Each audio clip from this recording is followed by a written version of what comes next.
GHQ gate हमला case की समाअत कुछ देर में अडियाला जेल रावलपिंडी में होगी।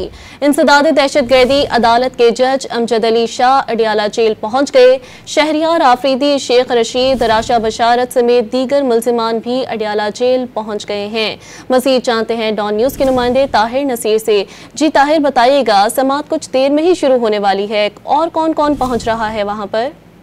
GHQ गेट हमला केस की समाअत आज रावलपिंडी के इंसदाद दहशतगर्दी अदालत के जज सेंट्रल जेल अडियाला में करेंगे। दौरान समाअत जो मुल्जिमान है शहरियार अफरीदी, शेख राशिद सदीक, शेख रशीद अहमद, रजा बिशारत, बिलाल इजाज, अंसर इकबाल अडियाला जेल पहुंच चुके हैं। इसके साथ साथ मुल्जिमान के वकला 25 की तादाद में वो भी सेंट्रल जेल अडियाला पहुंच चुके हैं। बानी पीटीआई के वकील मोहम्मद फैसल मलिक भी अडियाला जेल पहुंच चुके हैं।